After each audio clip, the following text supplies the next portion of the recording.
арасында барларга булды. Һәм бу эш безнең инде ноябрь аенда Яр-Чаллы шәһәрендә башланып китте. Яр-Чаллыда без 11 районнан каләм җибрәтүчеләрне җыйдык һәм бик матур семинар узганда аның шактый нәтиҗәләре булды. Без һәрхәлдә менә проза өлкәсендә дә, поэзия өлкәсендә дә, шигърият өлкәсендә дә үзебезгә киләчәктә менә булар белән эшләргә мөмкин. Булар инде безнең арттан килүчеләр, булар һичшиксез әдәбиятка килүчеләр дигән 2, 3, 4 кешене таптык. Бу бик зур табыш. Чөнки бер очрашуда 2, 3, 4 кеше инде ул чын-чынлап җитди иҗат белән шөгыльләнүче кеше бар дигән, ул инде зур табыш дип саныйм мин. Һәм инде алга таба бу семинарга килгән кешеләр дә алга таба ничек иҗат итәргә, кайсы юнәлештә эшләргә, ниндирәк очрашуларда йөрергә, ниндирәк программаларда катнашырга, алар турында да белеп киттеләр. Бу шулай ук безнең инде иҗат белән шөгыльләнгән кеше өчен бик мөһим дип саныйм.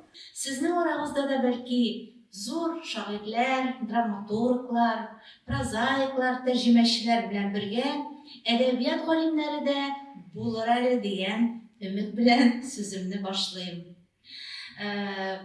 Менә без бу залда әле күптән түгел генә яшь иҗатчылар белән очрашу уздырган идек һәм анда да мин чыгыш ясап, менә ул чыгыш бер нуктада төбәлләнде.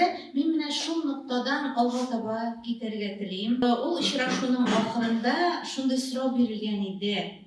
Менә татар язучысының әсәрләре башка язучыларның, башка әдәбиятлардан нәрсә белән аерылып торырга тиеш? Ягъни сез татар язучысыннан, бүгенге яшь татар язучысыннан нәрсә көтәсез дигән сорау бирелгән иде. Бу сорау миңа бик кызык тоелды. Чыннан да бу бик мөһим, чөнки без барыбыз да үз халкыбызга, үз әдәбиятыбызга, татар әдәбиятына хезмәт итәргә дип җыенган кешеләрбез.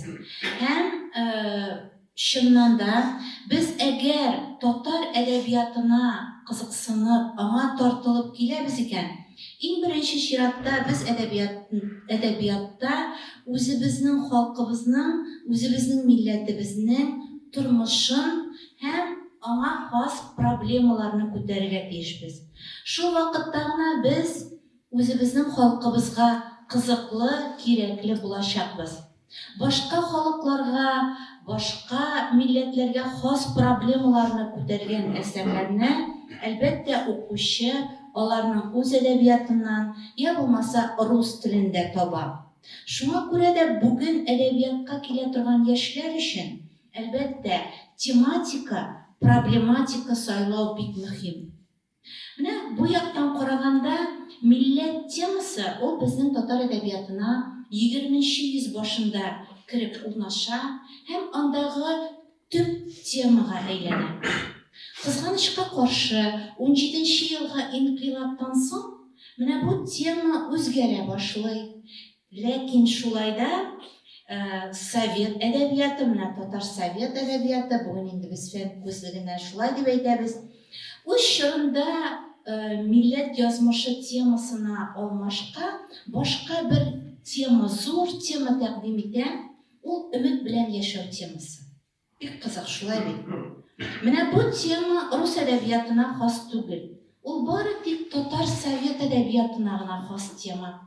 Һәм ахыр чиктә без һәр зур совет язучыбызның, татар язучысының, һәр зур совет драматургының, я булмаса шагыйренең иҗатында менә шушы мотивның тегеләйме, булаймы катнашуын күрәбез.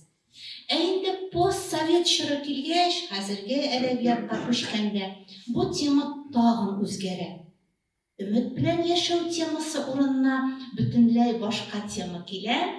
Монысын инде сез бәлки үзегез дә беләсездер, ансына тагын әйләнеп кайтырбыз. Шул ук вакытта татар әдәбияты, татар язучысы өчен проблематика бик мөһим. Һәм проблематика ягыннан әлбәттә татар язучысы иң беренче чиратта милли проблематикага мөрәҗәгать итү белән аерылып тора. Милли проблематика дигәндә без тарихи әсәрләрдә чагылган тарихи тормышны да, милли үзаң тәрбияләү мәсьәләсендә, я булмаса бүгенге әсәрләренә, я булмаса уңай хәлләренә дә колачлап алабыз. Шул вакытта милли проблематика бик калку билгеләнмәгән, әмма иҗтимагый, мәдәни, я булмаса гомуми фәлсәфи проблематика билгеләнгән әсәрләрдә дә татар язучысы тегеләйме, булаймы, барыбер милли тормышка, милли яшәешкә игътибар итә. Мәсәлән, моннан 1 ел элек кенә басылып чыккан повесть, сез аны укыгансыздыр, иң яхшы повестларның берсе татар әдәбиятындагы, ул Айгөл Әхмәтгалиеваның Бик повесте. Фәлсәфи әсәр һәм ул гомумән бик мәсьәләсен, ягъни азатлыкның тыелуы, азатлыкның биктә булуы мәсьәләсен күтәрә һәм моны Россия, Германия, бүгенге чит илләрдәге яшәеш, бүгенге безнең тормыш, сугыш чоры, совет чорындагы бик күп мәгълүматларның биктә торуы, советтан соң кешеләргә куркыныч янаган вакытта да ниндидер афәтләрнең биктә торуы кебек тулы бер кызыклы символлар ярдәмендә образ итеп күрсәтә. Әмма шушы гомум кешелек проблемасында да язучы татар дөньясын, татар тормышын ничектер сурәтләүгә ирешә. Ничек? Моның өчен ул үзәккә татар кызын куя, әлеге татар кызының уйлануларын, кичерешләрен, мөнәсәбәтләрен нәкъ менә шушы фәлсәфи сорауларга җаваплар, фәлсәфи сораулар турында уйланулар буларак тергезә. Шул рәвешле хәтта әсәр башка проблематиканы үзәккә куйганда да, әлбәттә, татар язучысы татар дөньясына хезмәт итүдән туктамый. Менә бу яктан тагын бер фикергә минем игътибар итәсем килә. Әле үз чорында безнең ярага кадәр Аристотель үк инде әдәбиятта файдаланылмаган сюжет калмады дип белдергән була. Аннан соң бу фикерне бик күпләр кабатлый. Хәтта менә модернизм, постмодернизм әдәбиятлары да шушы фикердән үсеп чыкканнар, чөнки сюжетлар инде язылып беткән, әйтәсе сүз әйтелеп беткән, язучыга өр-яңа фикер әйтергә мөмкинлек калмаган дигән карашны, позицияны һаман зур фикер ияләре кабатлап торалар. Бер яктан караганда, бу чыннан да шулай. Дөньяда зур көрәш, ягъни яхшылык белән явызлык көрәше һәм аларның чишелеше рәвешендәге төп сюжетлар инде мәйданга чыкканнар һәм асылда бүген әдәбият мәйданындагы әсәрләр, алар тегеләйме, булаймы, шушы сюжетлар структурасына тәңгәл киләләр. Әгәр шулай икән, димәк бүген әдәбиятка килә торган яшь кеше, ул инде өр-яңа сюжет эзләп табып, укучысын шаккаттыра алмас. Шулай икән, аңа әдәбиятта үзен күрсәтү өчен башка юллар эзләргә кирәк була. Минем менә алга таба шушының турында бераз гына сезнең алда уйлануларым белән уртаклашасым килә. Ничек итеп менә инде сюжетлар уйлап табылып бетелгән икән, ничек итеп бүгенге укучы, бүгенге язучыдан яңалык таба ала, яңалыкны күрә ала. Әлбәттә, бу очракта без менә фәндә форма сүзенә мөрәҗәгать итәбез. Форма сүзе бик зур сүз, ул үз эченә композицияны да, ягъни әсәрнең структурасында, образлар системасында, сурәтләү чараларында, тел сөйләмне дә барысында сыйдыра. Шуңа күрә минем менә сөйләүне бераз гына мисаллар китерүдән башлап китәсем килә. Менә әдәбият тарихында, дөнья әдәбият тарихында, мәсәлән, бүгенге дөнья әдәбиятында, я булмаса татар әдәбияты тарихында яңалыгы белән шаккаттырып, бөтен кешеләрне үзе турында сөйләргә мәҗбүр иткән язучылар, алар нинди яңалык алып килгәннәр соң? Нәрсә белән алар әдәбиятка килеп кергәннәр соң? Мәсәлән, бүгенге укучы, бүгенге китап кибетләрендә инде берничә ел буе бик күп сатыла торган, бик күп укыла торган әсәрләрнең берсе, ул кайчандыр Россиядән Америкага күчеп киткән Айн Рэндалл дигән хатын-кыз ул, язучының китаплары. Һәм шулар арасында миңа иң ошаган китап ул Источник китабы. Бәлки сез аны укыганыгыз бардыр, укымаган булсагыз, сез аны алып укыгыз әле. Нәрсәсе белән менә бер гасырдан артык элек иҗат иткән әлеге әдибәнең әсәре бүген укучыларны бүген дә үзенә тартасың. Аның яңалыгы нәрсәдә? Менә бу әсәрдә гаять көчле, үзенең язмышы белән дөньяга килеп, шушы язмышны тормышка ашыру өчен бер нәрсәдән дә курыкмаган, бик көчле характер тудырылган. Безнең әдәбиятыбызда, гомумән дөнья әдәбиятында бу дәрәҗәдә көчле икенче бер ират характерын табу да авыр. Гәрчә көчле иратлар әдәбият тарафыннан бик яратып язылсалар, иҗат ителсәләр дә. Димәк, ул шул ягы белән кызыклы, шул ягы белән ул бүген меңләгән, миллионлаган укучыларга барып җитә. Я булмаса менә кечкенәрәк әдәбият, бу инде инглиз теленнән тәрҗемә булды. Кечкенәрәк әдәбият үзенең этник чыгышы белән әфганлы булган, шулай ук Америкада яшәгән Халид Хосейни дигән язучы. Менә әгәр укымаган булсагыз, мин аның китапларын сезгә алып укырга тәкъдим итәр идем. Бер яктан ул бик гади генә, мәсәлән, Бегущий за ветром әсәре, бик кызыклы роман. Бик гади генә әфган тормышын үзенең кечкенә чагында истә калган вакыйгалардан сурәтли кебек. Әмма бу әсәр шул кадәр үзенчәлекле, менә аерым бер кешенең психологизм ярдәмендә үзенең хаталарын аңлау, шулар өчен сызлану һәм шулардан үзе өчен дәрес алу, үзе өчен киләчәккә юллар сызу мөмкинлеген тапкан кеше образын тәкъдим итә. Ягъни психологизмның һәм лирик психологик хикәяләүнең үзенчәлекле бер тармагын тудыра. Шушы исемлеккә минем тагын кертәсем килә.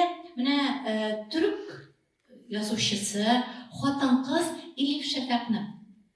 Ел сайын диярлек бер роман чыгарып торган әдибә шул кадәр югары дәрәҗәдә бүгенге тормыштагы иң актуаль һәм башка әдәбиятлар, башка язучылар алынырга кыймый торган проблемаларны үз әсәрләрендә куя. Шуның белән ул төрле телләргә тәрҗемә ителеп, зур аудиториялар җыя. Я булмаса менә безнең әдәбиятыбызга якын булган, инде бүген дөньядан киткән, менә мин һаман яратып сөйли торган Рәхимҗан Атабаевның Плач Чингисхана әсәре. Бер яктан караганда әсәрдә әллә нәрсә юк та кебек. Аның сюжеты да, аның образлары да инде билгеле тарихи материалга корылган кебек. Ләкин аның прозада хикәяләве шул кадәр тәэсирле, эмоциональ, көчле, ритмик хикәяләү булып чыккан, ул үзеннән үзе менә шушындый әсәрләр эзләгән укучының игътибарын җәлеп итә. Әлбәттә, монда мин бу мисалларны китерүне күпләп дәвам итә алыр идем. Әгәр сезгә кызык булса, әле без сораулар белән бу мәсьәләгә әйләнеп кайтырбыз. Һәм сездә шунда ук сорау туарга мөмкин: татар әдәбияты. Татар әдәбияты нинди?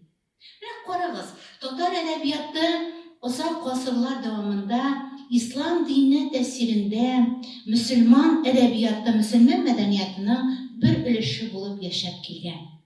Һәм шул вакытта Дәрдемәндләр, Абдулла Тукайлар, Фатих Әмирханнар, Шәриф Камаллар кинәт кенә берничә ел эчендә гаҗәеп гүзәл, нәфис, дөньяви әдәбият тудырганнар. Алар әдәбиятыбызга яңалык алып килмәгәннәрмени? Алар бөтенләй өр-яңа юллар ачканнар бит. Я булмаса, бу яккара килеп карыйк. Мәсәлән, сугыш чоры, совет әдәбияты билгеле бер социалистик реализм дигән клишега, кысаларга утыртылган һәм ул совет идеологиясе таләп иткән хезмәтне мактаган, канлы көрәшне мактаган, үткән караңгы бүгенге канлы иртәгә якты булачак дигән лозунгларны күтәргән бер әдәбият буларак менә шушы формуланы катып калган массалар әдәбияты итеп тудырган бер чор.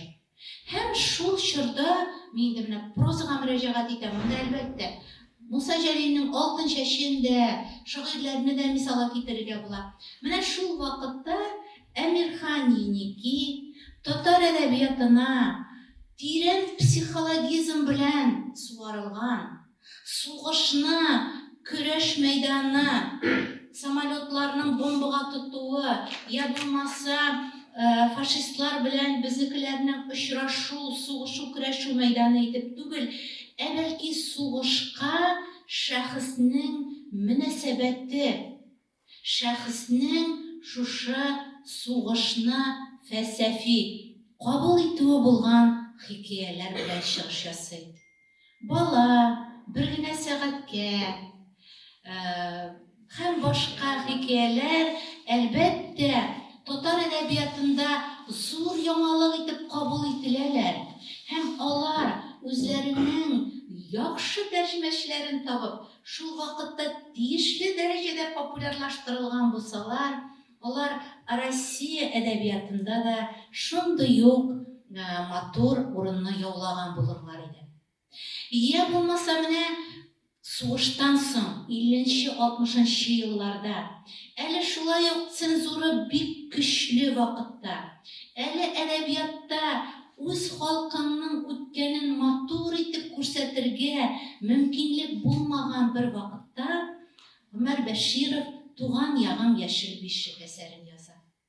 Һәм 20-нче йөз башында, 19-нчы гасырның соңгы чирегендә 17-нче елга кадәр татарларның тормышы якты, гыйлемле, матурлык белән тулган, бик дөрес әхлакый кыйммәтләргә нигезләнгән тормыш булуын күрсәтә. Һәм бит язучы аны аңлап эшли. Ул бу вакытта инде 67 яшьлек ылпат язучы. Барлык зур бүләкләрне алган Язучылар союзының җитәкчесе булган, Россия күләмендә танылган язучы. Һәм ул моны аңлы рәвештә башкара. Шундый ук адымны Азәрбайҗан әдәбиятында Мирза Ибраһимов эшли. Ул Пәрвана дигән роман яза. Һәм безнең мәдәниятебез белән бик тә бәйле булган Нариман Наримановның тормышын менә шушы Пәрвана суфи символ аша, ягъни шәм тирәсендә әйләнеп, канатлары янып, мәңгелеккә күчкән күбәләк образы аша революцияны да, аңа кадәрге Азәрбайҗаннар тормышында сурәтләй. Менә шундый язучылар, әлбәттә, алар әдәбиятка зур яңалыклар алып киләләр. Димәк, яңалык алып килү, яңалыкны күрсәтү, ул иң беренче чиратта әсәрнең эшләнешендә, әсәрнең поэтикасында, әсәрнең хикәяләү рәвешендә икән. Әлбәттә, безнең әдәбиятыбызда, бүгенге әдәбиятыбызда да үзенең гаҗәеп табышлары белән шатландырган, сокландырган әсәрләр юк түгел. Мәсәлән, соңгы еллар әдәбиятына гына карасак та, мәсәлән, Мурат Кәбировның Дәва повесте басылып чыкты. Беренче карашка әсәр бик тә таныш инде, безгә сериалларга да килеп кергән, ниндидер 90-нчы еллардагы атышлар, үтерешләр, башкалар, шуларның менә 20-30 елдан соң килеп ирешкән нәтиҗәсе кебегрәк бер вакыйгаларга мөрәҗәгать итә. Әмма язучы үзәккә хирург образын куеп, үзенең әти-әниләрен, сеңлесен үтергән кешенең хирург өстәленә килеп эләгүен һәм шушы вакытта хатын-кызның бик зур сайлау алдында калуын, шушы сайлауның аңа нинди кичерешләр китерүен сөйли. Шуның белән әсәр шушы психологизм кичерешләрне сурәтләүе белән укучы өчен яңалык булып хезмәт итә.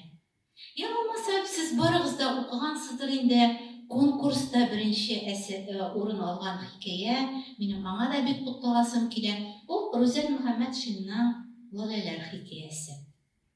Менә без һәрвакыт модернизм, постмодернизм дигән сүзләрдән куркабыз һәм аларны ниндидер бер яңа, безнең өчен аңлашылмаган, татар әдәбияты өчен кирәк булмаган ниндидер бер терминнар буларак карыйбыз. Менә әсәр беренче карашка бик гади гына вакыйганы сурәтли. Әсәрнең төп герое Үзбәкстанга бара һәм анда төрле вакыйгалар арасында кала һәм бик матур бер рәсем сатып ала. Шул рәсемне сатып алганда, рәсемнең тарихы белән бәйле шәкертләрдәге рәсем сәнгате, рәсем ясау тарихка мөрәҗәгать итә һәм әсәрнең иң ахырында бик кызык кына бер нәтиҗә ясап куя. Ул да булса, язучы безнең күңелебезгә әлеге вакыйгаларның чынлыкта булганмы, юкмы, я булмаса автор өчен уйлап табылган фантазия, хыял, төш булганмы икәнлеген әсәр ахырына нәтиҗә итеп чыгара. Шуның белән хикәя кинәт кенә 3 катламлыга әйләнә. Аны чын барлык рәвешендә дә укырга мөмкин. Аны кешенең фантазиясе буларак та укырга мөмкин. Я булмаса, аны тарихка мөрәҗәгать итеп, тарих аша бүгенгене, халык тарихын, халык культурасын кайтару буларак та карарга мөмкин. Шуның белән 3 төрле укылышы белән хикәя үзенең постмодернистик әсәр икәнлеген күрсәтә дә инде. Шулай итеп, әлеге әсәрләр, мондый әсәрләр, ягъни һәр укучы үз тарихын, үз текстын таба торган әсәрләр, алар инде менә яңа бер алым белән язылалар, эшләнәләр. Әлбәттә, һәр язучының үз алымы дидек. Менә монда сезнең алдыгызда Рәҗәп абыегыз утыра. Аның бик матур хикәясе, Юлаучы, шулай ук конкурста урын алган иде. Әлеге хикәя бер яктан инде булып үткән, тарихыбызда булып үткән шәхес культы, хәлле кешеләрне авылдан сөрү, ул вакыттагы югалулар, югалтулар мәсьәләсенә кагыла. Ләкин әлеге әсәрдәге шушы теманы күтәргән вакытта язучы бик кызык бер алымга мөрәҗәгать итә. Ул татар әдәбияты өчен яңа алым түгел, ул да булса буран. Менә шушы буран, табигать стихиясе һәм аның тормыш, тарихи тормыш, сәяси тормыш, кешеләр күңелендәге шуларга мөнәсәбәт белән ассоциацияләшүе, ягъни авыздашлыгы, ул инде менә әсәрне укылышлы һәм алып кереп китә торган бер гаҗәеп алым итеп күрсәтә. Һәм әсәрнең шулай ук ниндидер бер фәлсәфи тирәнлеген, аннан хәтта фәлсәфи өстәмә текстлар эзләү мөмкинлеген ачып бирә. Димәк, инде менә шушы озын гына сөйләшүемнең бер уйлануларымның нәтиҗәсендә шушы урында ясап куярга була. Бүген әдәбиятка килә торган кеше, әлбәттә, ул иң беренче чиратта яшь каләм иясе буларак үзен борчыган, үзен шатландырган, үзен кызыксындырган ниндидер вакыйгаларны әдәбият ярдәмендә, каләм ярдәмендә кәгазьгә төшерә. Әлбәттә, күңелендә язучы орлыгы булган кеше язмыйча тора алмый. Менә ул хакыйкать бар. Һәм сезнең дә шулай беренче язмаларыгыз, беренче хикәяләрегез, алар сез уйлаганга караганда, сез күзаллаганга караганда йомшаграк булып чыксалар да. Алар сез уйлаган фикерне җиткереп бетерә алмасалар да, аны язырга кирәк. Чөнки сез тормышка язу өчен килгәнсез. Сез язасыз. Һәм сез үзегезнең энергиягызны, үзегезнең рухи халәтегезне бары тик кәгазьгә төшерү аша гына гармонияга китерә аласыз дигән сүз. Ә инде ул язу нинди булачак? Ул үзең өчен язу булачакмы? Ул билгеле бер аудитория өчен язу булачакмы? Я булмаса киң катлау халык өчен язу булачакмы? Ансы аның сез инде каләм сынап, ниндидер бер уңышларга ирешкәннән соң гына күренәчәк. Шуңа күрә дә менә бу урында мин һичшиксез язарга кирәк, ләкин язган вакытта үзеңнең сукмагыңны билгеләргә тырышырга кирәк дип эндәшергә телим. Һәр кешенең үз сукмагы табылырга тиеш. Һәр кеше әдәби әсәр язганда минеке генә булган, мин менә башкаларны гаҗәпләндерерлек, башкаларны шаккаттырырлык, сокландырырлык булган тормыш тудыру алымнары табылырга тиеш. Менә шуны эзләргә, билгеләргә, табарга тырышырга кирәк. Мәсәлән, бу урында мин сезгә тагын бер китап укырга тәкъдим итәр идем. Ул минем бик яраткан язучым, мин аны һәрвакыт бөтенчегә диярлек әйтеп йөрим. Ул да булса чыгышы белән әзербайҗанлы прозаик Камал Абдулла. Менә шуның Долина кузнечиков дигән әсәре бар. Зур булмаган повесть, аның башка әсәрләре дә бар. Ул драма әсәрләре дә яза, зур романнар да яза, постмодернист язучы буларак киң танылган. Аның әсәрләре бик күп телләргә тәрҗемә ителәләр. Ләкин менә ни өчен нәкъ Долина кузнечиков? Менә бу Сихерчеләр үзәне дигән әсәр, ул инде кешенең фантазиясы никадәр зур булырга мөмкин. Һәм шушы фантазия ничек итеп әдәбиятта өр-яңа бер дөнья тудыра ала дигән сорауга җавап була ала. Менә шушы урында минем тагын бер мәсьәлә турында уйланып, сезнең белән дә уртаклашып китәсем килә. Менә әдәби әсәр. Һәм минем аны бигрәк тә бүгенге татар әдәбияты, андагы кимчелекләр күзлегеннән бераз шушы хакта уйланып китәсем килә.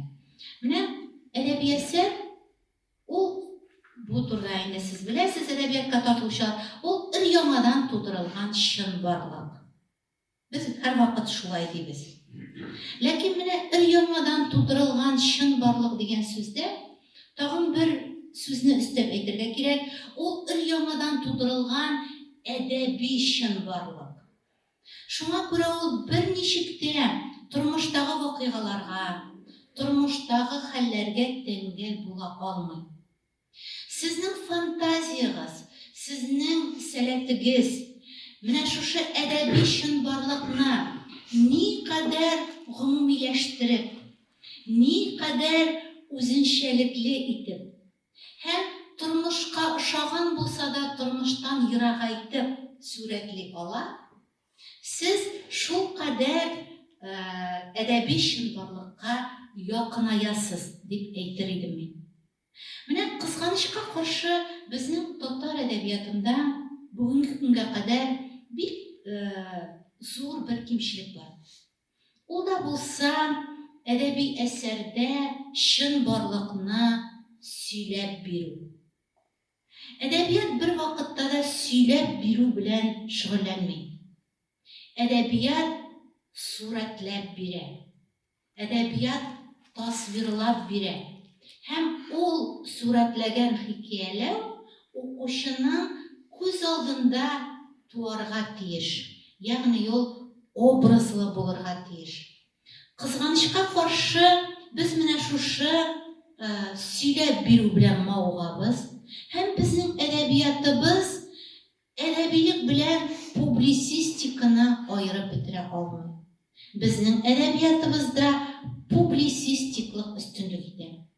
Һәм менә шушы сүзне әйтүгә безнең язучыларыбыз әйтәләр. Ул безнең традициябыз. Без ислам мәдәниятында озак еллар яшәгәнбез. Ислам мәдәнияте ул үгет-насихат бирә торган мәдәният диләр. Ләкин менә бу сүздә дөрестлек белән бергә хаксызлык та бар. Менә шул дөрес булмаган фикеремне күрсәт дигән бит әле Хуҗа Насретдин. Менә шуңа күрә мин дә дөрес булмаган фикерне күрсәтергә телим. Бәлки ул сезнең өчен файдалы булыр, бәлки сез инде аны үзегез дә беләсездер. Әлбәттә, әдәбият ул тәрбия вазифасын саклый. Теләсә кайсы әдәбият, дөнья әдәбияты, бүген иҗат ителә торган әдәбият, һәр әсәр. Чөнки ул тәрбия вазифасыннан азат булса, ул әдәбият булудан туктый. Ул күпләр өчен кызыклы булудан туктый. Ләкин әдәбият тәрбия вазифасына бик үзенчәлекле якын килә. Моны шулай ук үз вакытында Аристотель әйткән була. Әдәбият тәрбияне геройлар аша, образлар аша эшли. Чөнки әдәби әсәрнең һәр герое ул язучының идеалы, я булмаса аның нәфрәте аша тудырыла. Шуңа күрә без әдәбияттан, әдәби геройлардан дәрес алабыз, тәрбия алабыз. Һәм шушы җитә. Шушыннан тыш әдәбият әгәр укучыга тәрбия бирә башласа, ул инде әдәбилектән публицистикага таба юл ала. Һәм публицистиклык әлбәттә әдәбиятның сөйләү, хикәяләү рәвешеннән дә бигрәк тә чагыла. Шуңа күрә дә әдәбиятка килә торган кеше ул образлылык дигән сүзне һәр вакыт күз алдында тотып иҗат итәргә тиеш. Менә без күп кенә язучыларның иҗат лабораториясе, аларның истәлекләре, аларның тормышы турында беләбез. Һәм алар да безгә дәрес бирәләр. Зур язучылар, татар әдәбиятында булсын, башка әдәбиятларда булсын, һәр вакыт кул астында кечкенә генә блокнотлар, көндәлекләр тотканнар. Һәм алар табигатьтә, тормышта, кешеләрдә булган сыйфатларны, кызыклы, үзләрен гаҗәпләндергән күренешләрне шунда ук теркәп барганнар. Әлеге теркәлгән үзенчәлек ул онытылмый. Ул һәр вакыт искә төшеп яңадан шул язуга әйләнеп кайтырга мөрәҗәгать итә. Рәссамнар да шулай эшлиләр бит. Алар каядыр күргән гаҗәеп бер сыйфатны шунда ук карандаш белән үзләренең блокнотларына, үзләренең дәфтәрләренә язып куялар. Менә сездә әдәбиятка тартылган кешеләр шундый кечкенә генә блокнотлар белән үзегезнең күзәтүләрегезне теләсә кайсы урында теркәп барырга күнегегез. Бу сезгә ниндидер бер әсәр язганда, образларыгызны тудырганда, алар турында аерым бер деталь буларак әсәрләрегезгә килеп керер дип уйлыйм. Әлбәттә, яшьләр әдәбиятын без дә күзәтеп барабыз. Мәсәлән, мин үзем ел сайын Шәриф Камал исемендәге конкурс әсәрләрен укып барам барсында. Һәм яшьләрнең иҗатында күренә торган аерым бер вакыйгалар, аерым бер сыйфатлар, алар инде шатландыралар. Мәсәлән, бүгенге яшьләр әдәбиятында мин бер сыйфатны аерып күрсәтер идем. Аны, мәсәлән, үз вакытында әле постсовет әдәбияты турындагы бәхәсләр барган вакытта рус тәнкыйтьчеләре рус әдәбиятына да кирәкле сыйфат буларак күтәргәннәр иде. Без аны бүген дә татар әдәбиятына кирәкле сыйфат буларак күтәрәбез. Ул да булса шәһәр тормышын сүрәтләр. Безнең әдәбиятыбыз, совет әдәбияты, ул озак вакытлар авыл әдәбияты буларак яшәде. Чыннан да безнең тамырларыбыз авылда, һәм без авылдан илһам алабыз, көч алабыз. Чөнки авыл ул безнең туган җиребез, ул туган илебез. Әмма шул ук вакытта күпчелек укучылар бүген инде шәһәрдә яшиләр. Димәк, милли проблемаларыбызда, көнкүреш проблемаларыбызда шәһәр белән бәйләнгән, шәхси проблемаларыбызда шәһәр белән бәйләнгән. Шуңа күрә әдәбиятка яшьләрнең шәһәр проблематикасын алып килүен мин менә матур бер күренеш, матур бер кирәкле сыйфат дип саныйм. Тагын бер әдәбиятта, урта буын язучылар әдәбиятында да, яшьләр әдәбиятында да бүген инде күренә башлаган тагын бер сыйфат, ул татар әдәбиятының күп катламлылыкка омтылуы. Ягъни бер әсәр эчендә төрле тарихларны, төрле язмышларны, төрле фикерләрне бергә китереп очраштыру. Бу синтетизм күренеше дип атала, һәм ул әле 20нче йөз башында менә үзенең зур сикерешенә ирешкән алтын дәврендә булган татар прозасында да, татар драматургиясында да, поэзиясында да бик киң таралган күренеш булган.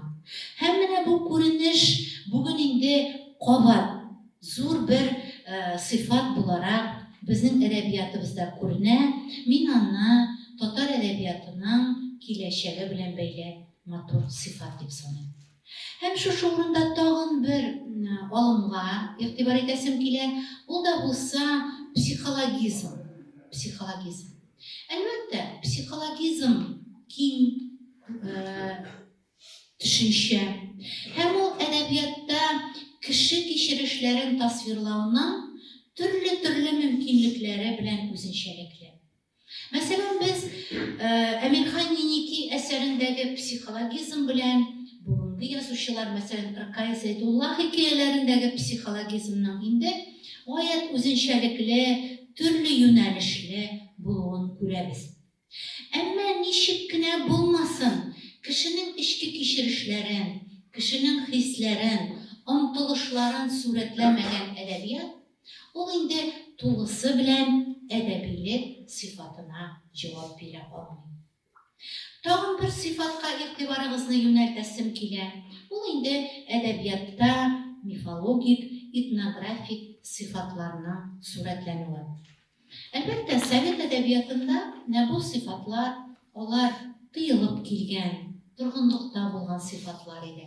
Шуңа күрә аларга мөрәҗәгать итүчеләр, алар инде уртак юлны атлап чыгып, әдәбиятка мөнәсәбәтне киңәйткән язучылар булды.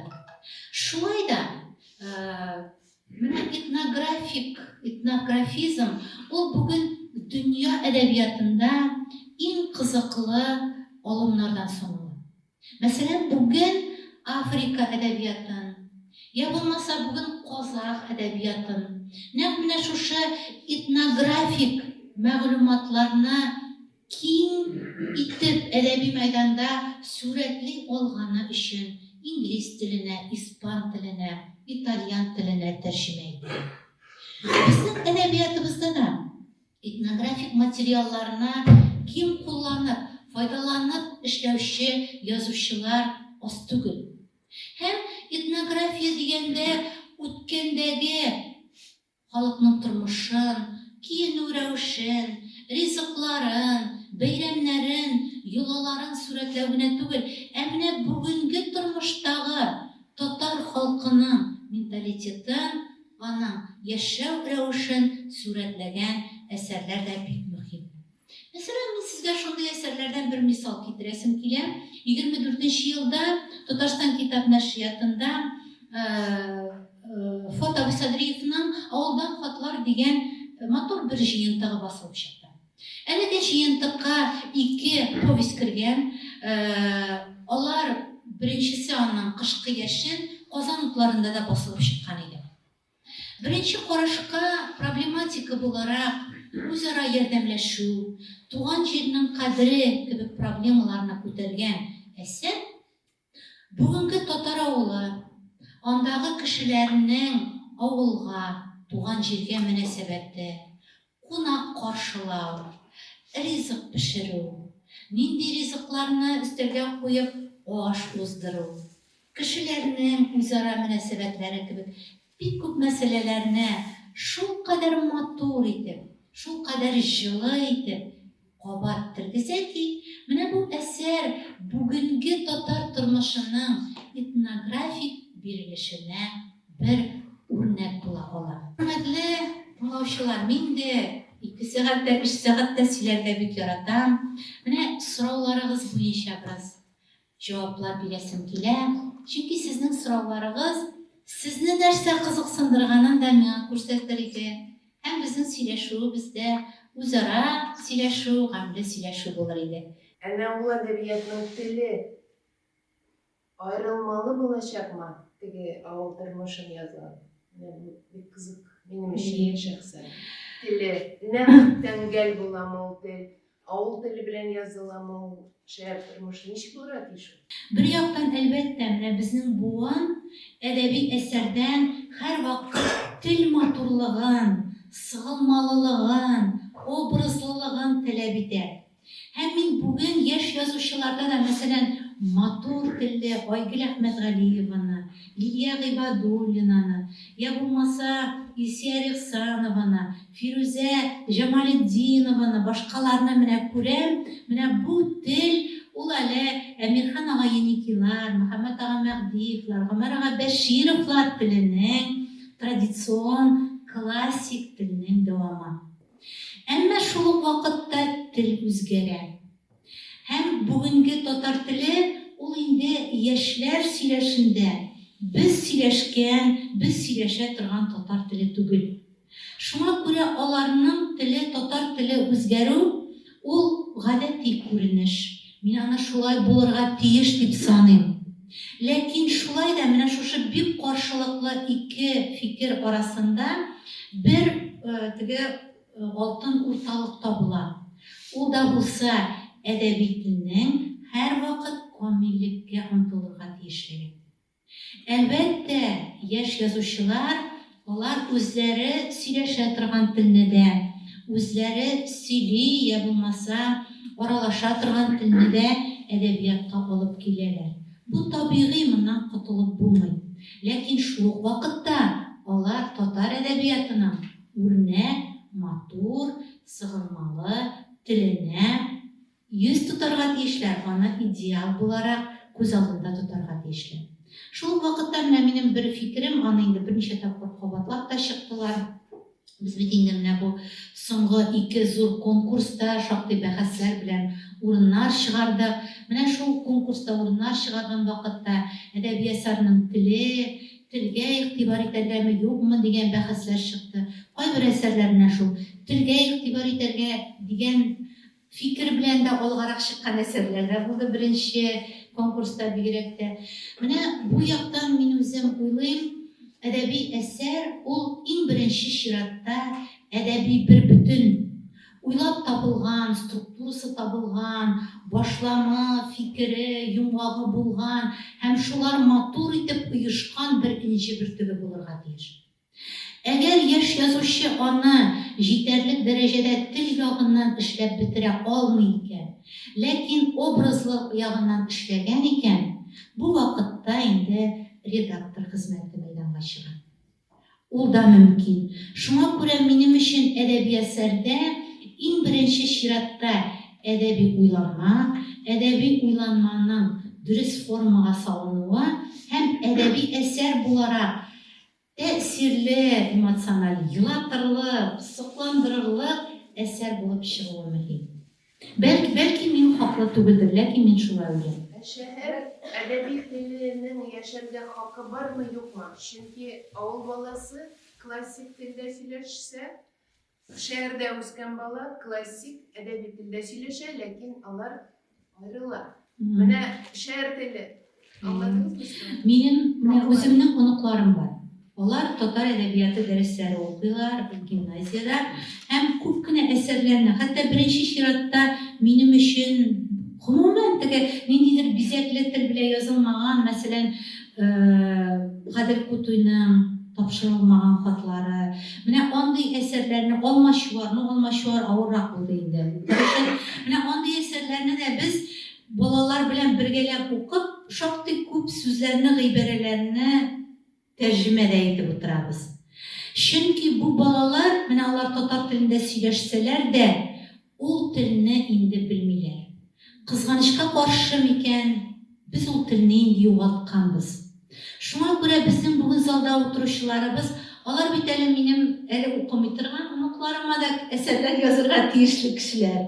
Димәк, алар минем әле үсеп кенә килә торган бәләкәй оныкларымның да теле аңлаешлы булырга тиешләр. Шуңа күрә бу табигый процесс. Ул булсын, ләкин ул шулай язылсын, ләкин әдәбиятны иҗат итүче, язучы үзе әлеге телне яхшы белергә тиеш. Мәхдиевләр телен, Мирзә Әмирләр телен, Ариф Ахуновлар телен, Нурихан Фаттахлар телен, башкалар телен ул үзе яхшы белергә тиеш. Менә шулай дип саныйм. Аның өчен вакыт кирәк. Әле ул монда утырып, 15-16 яшьтә ул телне үзләштерү авыррак. Ләкин менә шулай ук тагын бер әйбер, мин аны шулай ук үзем күзәтүләрем ашада шулай бергә ышана барам. Бик күп язучыларның биографиясын карап та ышана барам. Менә язучы булырга теләгән кеше, зур язучы булырга теләгән кеше, халыкка хезмәт итәргә теләгән кеше, ул туктаусыз хезмәт итәргә тиеш. Әгәр туктаусыз хезмәт итә алмыйсың икән, ул вакытта уңышларга ирешеп булмый. Һәм менә без Әлфәт Мәгъсүмҗанович белән 8 томлык әдәбият тарихын чыгарабыз. Менә шунда иң зур язучылар, алар шул кадәр зур иҗат мирасы калдырган кешеләр, алар туктаусыз иҗат иткәннәр. Алар әдәбиятның барлык юнәлешләрендә иҗат иткәннәр. Беренче карашка драматург буларак танылган язучы да, ул шигырьдә язган, ул рәсемдә ясаган, ул сценарийда язган, ул прозада язган. Алар шул кадәр иҗатта яшәгәннәр, туктаусыз эзләнеп һәм иҗат итеп кенә үзләренең теге иҗат олимпындагы зур урыннарын яулап алганнар күп тойыла миңа. Шунлап та менә бу инде экскурс дип әйтик, бу инде безнең әдәбиятның бөтен ягын колачлаган һәм дөнья әдәбияты фонында, рус әдәбияты фонында бүгенге татар әдәбиятының урынын күрсәткән һәм бүген әдәбиятның кайсылыкка үсәргә тиешлеген күрсәткән һәм сезгә инде шул дәреслек булырлык менә фикерләрен әйткән, ничек язырга, каян башларга, нәрсәгә игътибар итәргә, шундый зур дәрес булды. Мин үзем шул хәтле рәхәтләнеп тыңладым. Үзебезнең университетта шул Мөхәммәд Әмәгъдиевнең лекцияләрен тыңлаган кебек. Һәм сез Даниягатовның әйткән бу әсәрләрне ничек сез үзегезгә язып алгансыздыр дип уйлыйм. Мин аларны язып алып барсында укыдым. Алардан язып алып, миңа ул китапларны биреп. Һәм шунлап та менә Мөхәммәд абый шулай әкрен генә ул безгә әйтәдер әсәрләрнең менә шундый әсәр. Ул аны бер кызыккан җирен генә әйтеп куя да, шуннан соң бу әсәрне укымыйча калып булмый бит инде. Менә шул ул дөрес, матур һәм тиешле әдәбиятны тәкъдим итә белү иң мөһим әйбер әдәбиятта үсеш өчен. Чөнки әдәбиятта үсеш өчен иҗат кешесенә яхшы, әйбер әдәбият укырга һәм кайсы якка хәрәкәт итәргә икәнен аңлау кирәк. Бик зур рәхмәт, без бу яктан шундый яхшы бүген үзебезгә дип уйлыйм, менә бары сезнең исемнән әйтәмен соң, үзебезгә шундый дәрес алдык. Хәзер мин сүзне бирәсем килә, драматургия буенча да бәлки һәм гомумән әдәбият турында бераз гомуми әйтеп китәр өчен, аннан соң аерым драматург белән шөгыльләнүче кешеләр булса, аның белән аерым сөйләшерләр, үзләренең әсәрләре турында. Филология фәннәре докторы Әлфәт Зәтиҗан. Бүген монда җыелган җәмәгатьчелек, сез инде күбегез мәктәп укучылары, мәктәп укытучылары дип аңладым мин. Без сезнең белән төрле конкурсларда, яисә олимпиадаларда да очрашабыздыр. Ахырда менә бу залга әдәби сүзнең тәмен матурлыгын белгән, яисә белергә теләгән кешеләр җыелу безнең фикердәшләр икән.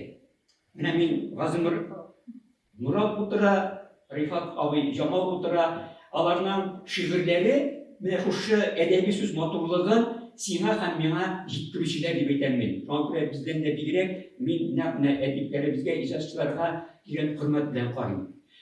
Сезгә рәхмәтебез нәрсәдә, беләсезме? Теге төрле истәлекләрдә еш кына дип әйтәбез инде. Менә мин үзем әдәбиятка ничек килгән дигән вакытта елмаеп та, көлеп тә, шаярып та мондый фикер әйтәм. Мин укыганда өйдә телевизор юк иде. Шуңа күрә вакыт ничек үтә? Кышкы буранда манда, яңгырлы көндәрдә дип әйтәм инде, башка вакытта эштә үтә бит инде ул, өйдә авыл малайының. Радио тыңлый идек, грамм пластинкалар тыңлый идек. Ял көннәрендә, ял концертыннан соң радио спектакльләр була иде.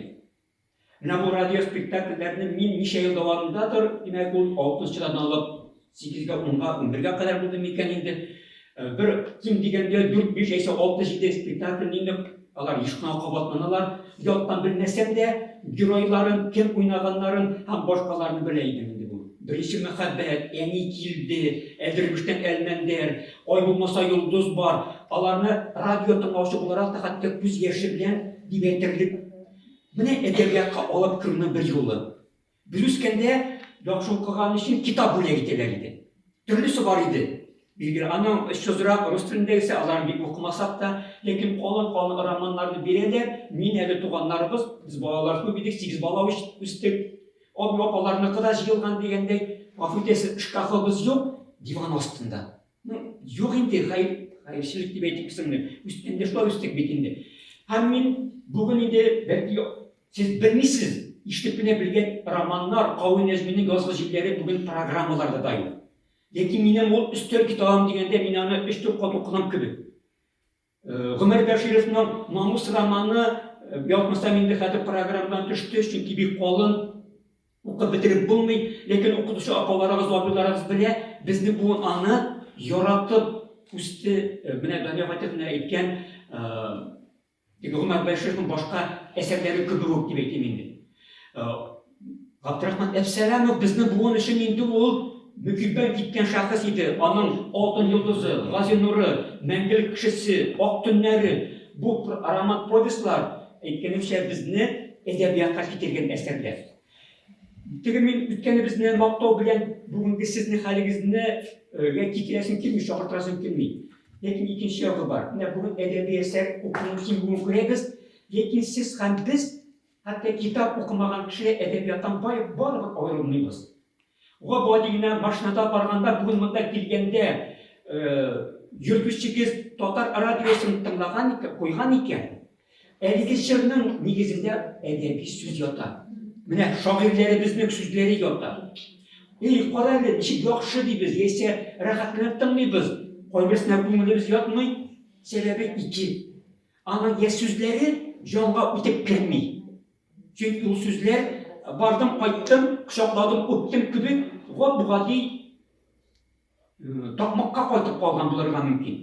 Киресенчә, көйгә кайгыга әдәп килгән фәлсәфи яисә лирик хисле шигырьгә язылган көй сине канәгатьләндермәскә мөмкин. Ничек кенә булмасын, әдәби әсәр рәвешендә син бүген барганда да, кайтканда да шигъриятны барыбер тыңладың, көй аша булса да. Бүген театр яратабыз икән, пьесаларга яратып йөрибез икән, пьесаның нигезидә драматик материал ул пьеса. Гафу спектакльнең нигезидә ул пьеса. Димәк, язучы бүгенге көндә дә пьеса аша, әдәби әсәр аша, спектакль формасына китерелгән сәнгать түрі аша, сиңа миңа язучы үзенең уйларын, фикерләрен, хисләрен, кичерешләрен җиткерә.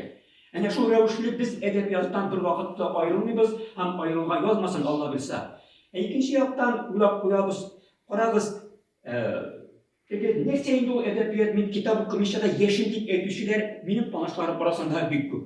Мин ярар, һәрберебезнең үз тормышы. Син шуны белән яшисең, син тормышың бу минеке дим. Ләкин телисеңме, әдәм заты барыбер ике төрле яшәештән читкә китә алмый. Ул матди яшәеш дибез без аны, һәм рухи яшәеш дибез. Акча барыбызга да кирәк.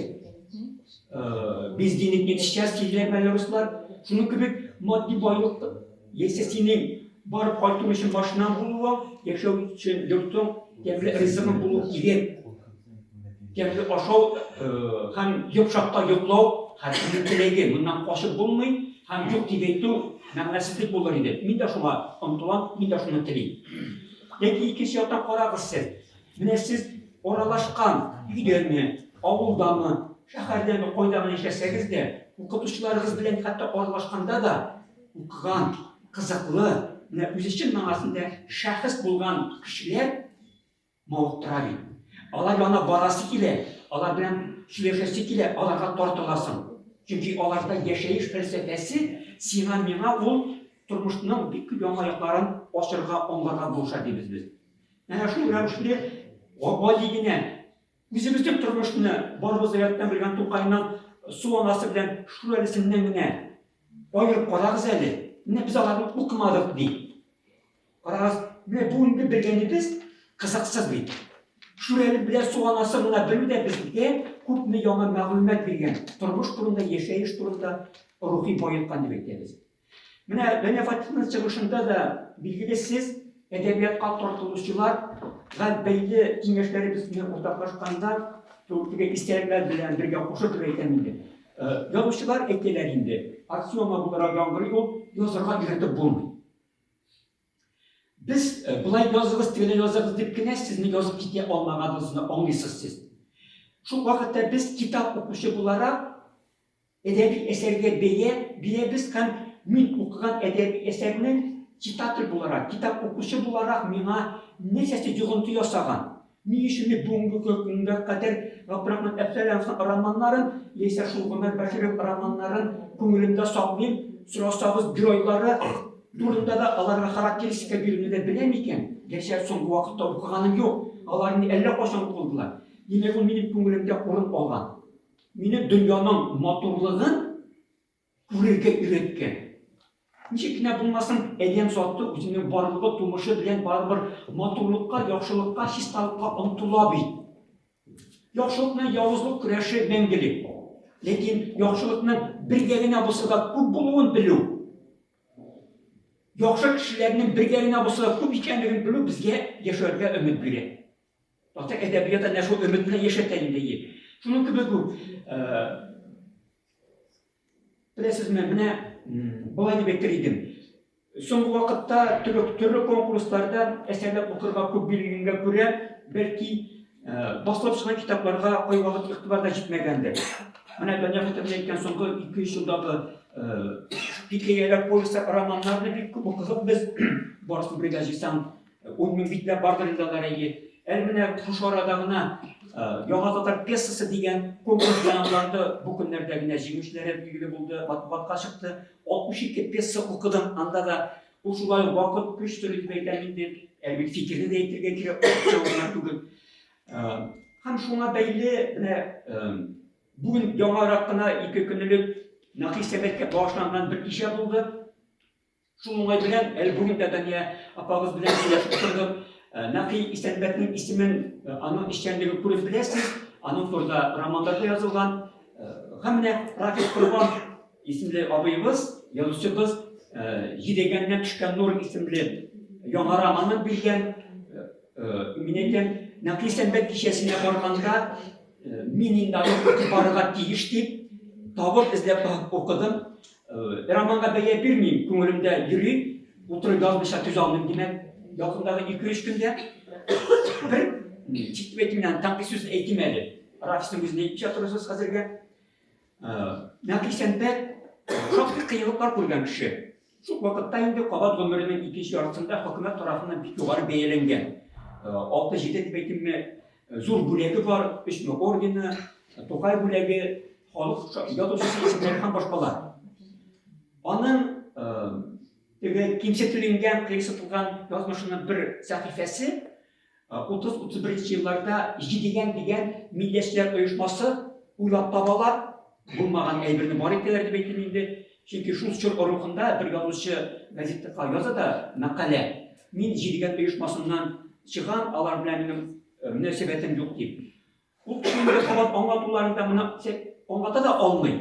Şinekay diyen kişinin de o. Sebebin de bu resim zaman şunu bulgan, uzun elege milliyetçilikte gayıplöv деген ығысығыдан құтқару үшін şu айтып өзін оқларға тілегендір бәлки. Ишікіне болмасын, нақи сәмбәтіне шушы yazışı uyuşmasına bu uyuşmağa bulgan deyip sonra onu hatta birinci ayga türmede de oturtalar. Роман шушыларға nispetli бара, Allah'ın sızı jirigen uyuşması o naqi isembetke koygu hasret mihnet alıp gelgen uyuşma şunday obraz dip ettimsin indi bu şartda. Birine söz, tanki söz degenimine birine jüneyetlerde toplayayım bu turda.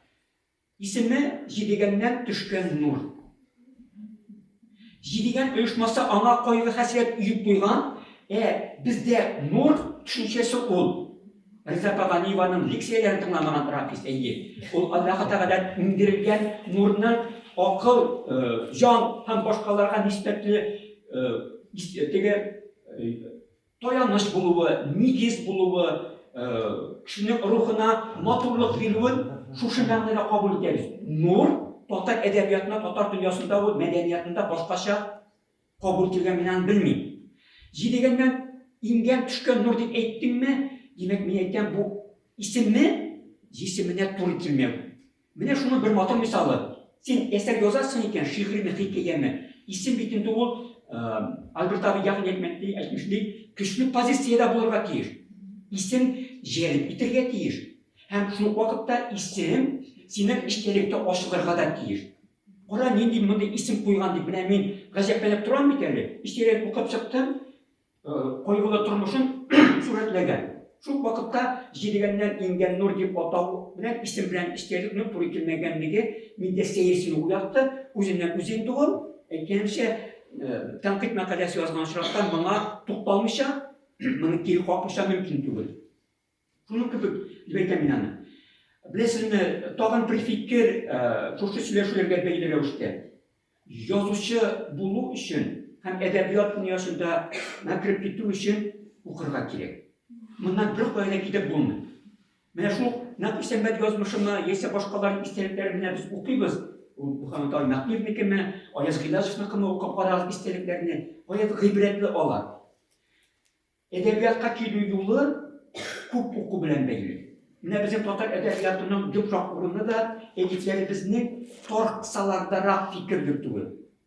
Tege boshqa xalqlar uchun qiziqroq bo'lgan keng masshtabga Dibekimizдің boshqalarga qiziqli bo'lgan turmush materialini olib kelib, shu yoshliqda suratga beru yetmaydi topamning o'zi.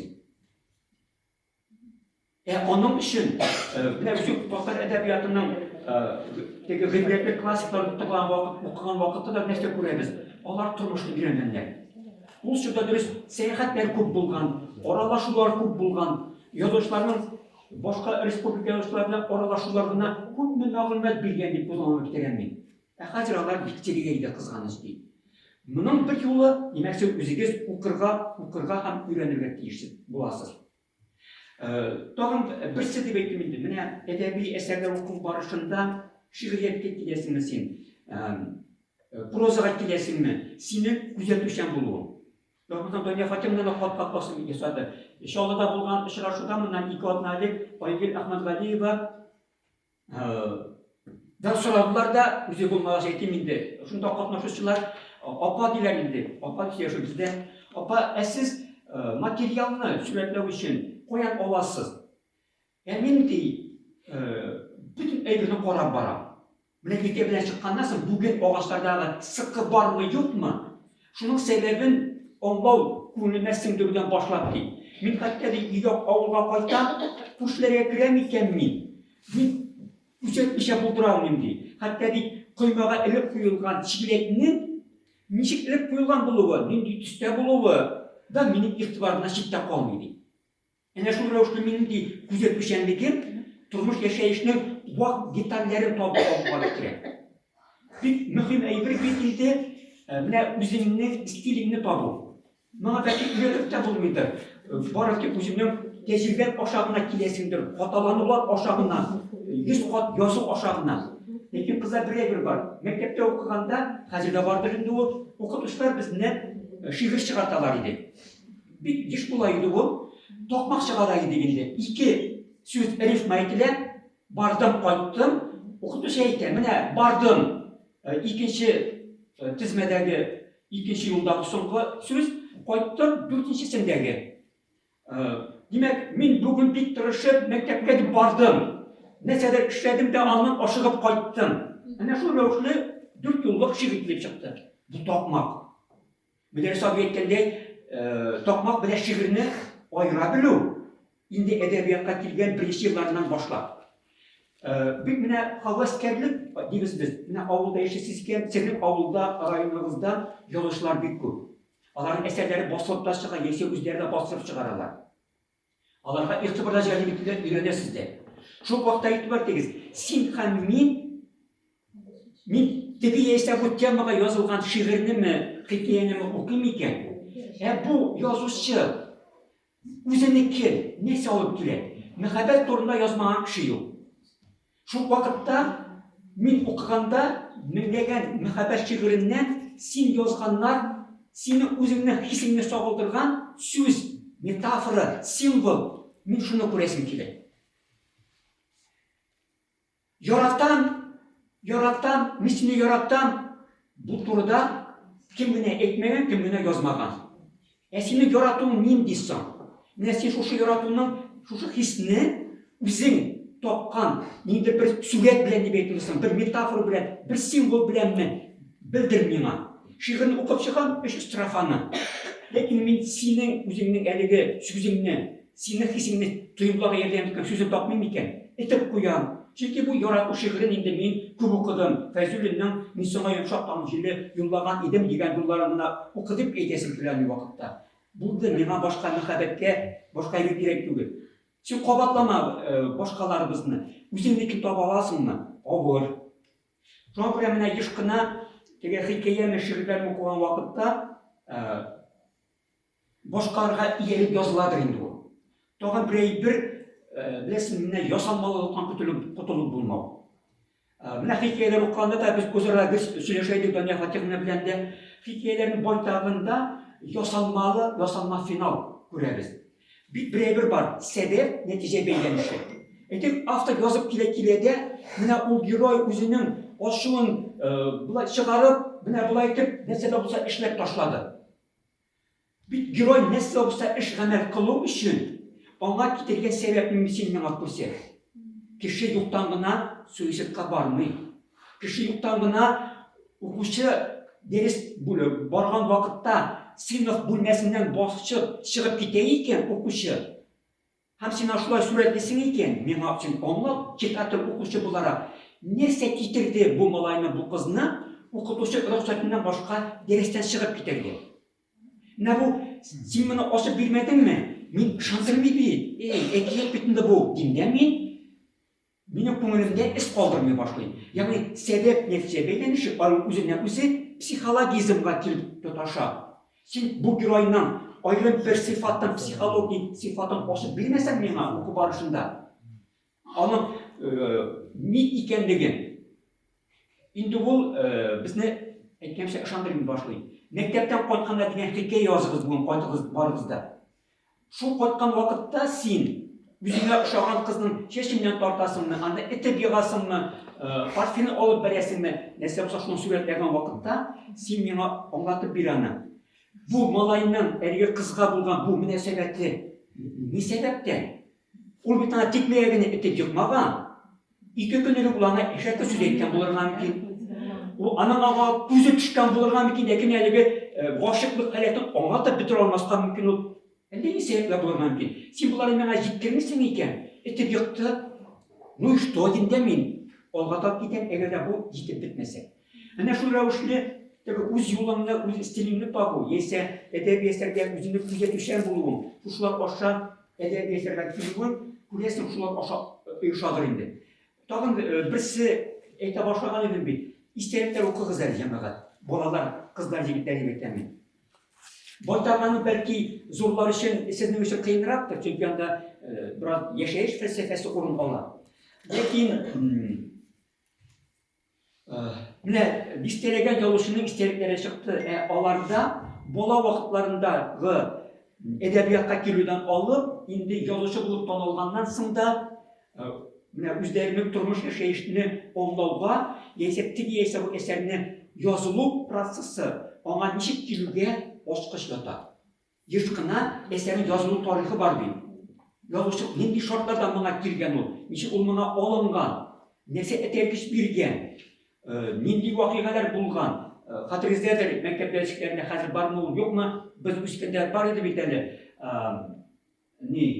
Namus romanının yazılı tarihi. Ulan aytedese diyelim bir kısa aytıp etsem. Soğuş vakitinde de Irak'taki bir rayonga de Ömer abiyete seyahatke bardım de. Hemen de şundi hal bulgan. Bir aile ir bilen hatun yaşaylar, irin soğuşka alalar. Ulgen haberi kile. Kilin şundi yakşı, oynana bilen şundi eybet münasebette kilin ne jiberesi kilmebi. Bolaları yok, iri ulup kaldı. Hem ulanın irinin enesine, özünün kişi malayına diyevga bire. Ugut lezbetimindir. Tege kişi malayı abisinin elektrik hatanına belki ilene. Bir aydan abisi kaçıp düşer. Kırık tutmuş faciası. Abisinin hatınına ilendi. Abisi isen bulup kaçıp düştü. Soğuştağına bulatıran şunu faciadır indi. Bu şahanı işittim. Hem şundan sonra eli gittiğini yapmasam özü götüre bakayım. Ben şunu işittim dedi. Materyal barıp makale yazırga deyip bardım deyip rayonda Irak'taki deyip. Kız günü idi, parahut kütüm, 3 devlet parahut küttüm deyip. Şuşunun turda 3 devlet uyandım deyip. Hem soğuş gayip edipkine, bir gayip edipkine koldurasım kilmedi. Soğuş gayipli bitindim bunun bütünsüne bu faciaga deyip. Ahir çıktı o benim Büyük Vatan Soğuşu yıllarındaki Tahtar hatun kızı. Onun avuldağı, kalkuzdağı işhaneli şunda o dindirme, gayre münasebetleri hem başkalar turunda uyanlarga ekirler üse başladı. Hem biz bilgen namus romanı kilip çıktı deyip. Kararısın eserin yazılı tarihini bilmiş ya, ilkemşi romanını hatta maturiti beylerge de mümkün, anlarız yasalga mümkün. Lekimine tügü kumul kütübüne düşken, yonga tiyip turgan eligi haletini şuşu yazılı tarihini bilgenden sonra anlar bular. Sonra onlarını ben sizge okurga tepkim eder. Lekimşi münemli istelikler, onlar sizin birine bir boyut aşağı. Edebiyat dünyasına kilgettirirsiniz iken, yesek kilgettirirsiniz iken, ayrılmağız. Barıpır edebiyatını yaratan kişi ol, maturrağı, sistarağı, eybetirağı. Anne kişinin kızlar olsağız yigitler kübrek yaratlaşak, yigitler olsağız sizin kızlar kübrek yaratlaşak. Siz şimdi siz boy kişi bulasınız siz. Siz maturluğunu, saflıkını anlayabilirsiniz. Biz ne ederiz bildiğinde. Ya kayvat Türk yaşasını beklerlerdi. Sonra yetip okutusu olup işlem kurasın 30 yıl. Anlasın üzerine özü yaşasın. Şunun gibi senin işin, senin gallediğin, senin öptülüşün bu materyalleşedip düşetemmen şöyle yeterli. Yakşı uylar uylagan kişi yakşı amel kılar. Bu aksiyoma deyip sanıyorum. Rahmet. Ve iki uluk get galibimizin bik de mağdurluş ve hem de şerefsinden sonra onlarla disiyet revişinde bir şey yapmışım bile. Ne degende ekranına bizge indi şehri bu kadar bir şey başarılı vakitte işten sonra daha ise bir şey yaptı bile.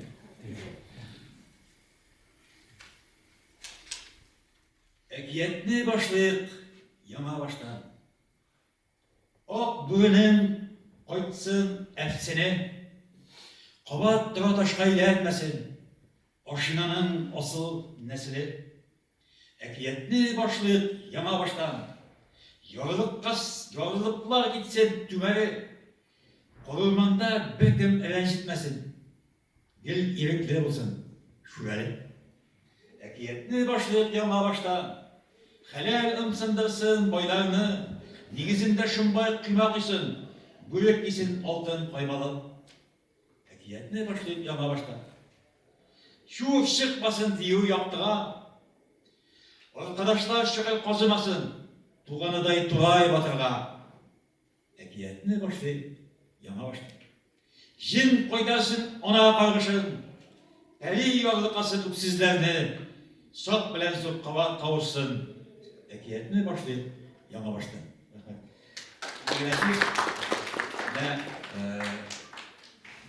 Bizim şekilde şeşi ağırlan, sakal diye ağırlan, hem umarımıyı bu jat şey bilen mavukkan kişinin nindi zor bir şu kile sonundan. Bilip değil. Bizden vaktan, ülkemde vaktinden kimden kileyken, nindi yaşlar var. En mühimi şu şey, eğer de senin vaktinden yaşlar kimleyken, demek senin kılmıhın boşkalıkken olursa Allah. Gerçi şeşim Allah'ız. Gerçi şeşim ver, safhan ağzına. Yamahayla olduğundan şunu deyiriz, güzel bir savaşıp, şaşıra oldu sizin bilen. Bu bizge kalsa, o bizge de şanış verir. Belki şu bizden yazışlar yurtının atmosferası, havası sizge de ilham ister. Şanalız, şaşırız Allah'a verse, ideali bile sahnelerde sağlıklar işlerdik. Ben yine kıskası biz sizge fakat icad edilmişler tilimiz edebiyatını yaratkan, edebiyatga mükemmel bitken kişi bu. Öyle her vakitte de iyilikte ola, o her vakitte de özünün milletine her vakitte de iş maytarıp, onun faydasından işler, ameller başka geçir. Özbet abi aytып gitti. Siz yazıcı bulgançı okuşu bulunuz. Bizim bir anekdot da var. Sen şol eserini okudun mu? Yok, men bir okuşu tugul yazıcı. Eğer de siz bir irte yazıcıga koşasız iken, siz bir koşanda iyi yazıcı bulmayacaksınız. Çünkü yol küpler tarafından aytilen varsa seni akumulir ettirge tiyiş. Onlar şunu bilirgen. Benim özüm veterinar institutunu bitirip, onda rektora kadar barıp gittim, okudum. Hem edebiyatta yanmadan bunda duram. Niçin? Çünkü men birinci klastan alıp, to'xtamışı okudum. En rahat nerseydi o oku. En rahat. Mena gazet yırtığı bulsun, lekin okurga kelek. Şoňa göre men veterinariya ülkesinde rektör oldum. Munda da yazıcılar birligi reisinin orunbasarı bulup bu tamam. Benim почти энциклопедические знания oluşacak. Men bunu ne için? Birinciden okurga Özbet abi öğrenirge dedi üçüncüsünde. Öğrenirge kelek. Men Kulak Mitovlarının eserlerini okudum. O vakitte var ya kadar yoktur da var kitapxanada. Var mı? Hem men şunun arkasında mesela bilem eski Tatar tilini. Hem Özbekistan'a bargaç eski Tatar tiline köşesin iken o bir tilge eylene. Bir tilge eylene. Çünkü tillerde materiklar gibi joylap bir-birisinden çitke gittiler kulesin. Koyşandır bizim Türk til bir bolgan. Şuna göre busu birinci. Men bir geç çıradan eserlerde dürüst bulmağına yönlendim. Kişi yazışı, o filologiyada okugan, lekin tarihinde de okugan, başka fenlerinde de okugan, başka birlerini, bir eserde bizim bugünkü 36. yıl şunda geroy tоварищ полковник diye göre, iptaş polkovnik. Son canım 36. yılda polkovnik bulmagan, 39. yılda gına kirteler персональное звание. Hem gayet küp. Şurala onda birler. Şuna göre mında ikinci veterinar da var. Biz o gayet güçlü institut 150 yıllık degende yarar ansı turunda söylemiyor. Busu birinci. Uzak söylüyor başladım şimdi. Arnaşkandırsın. İkincisi tiyiş degen sözünü edebiyatta bütünlüğü kullanırga yaramı diye bir şey bilmiyor. Nerede tiyiş? Her bir yazıcı bizimce yazar. Lakin ol eybet çıgamı, eybet bugülmü. Ben yazıp kıyganım. Şehir yazı nerede o? Kum yuvup yatan.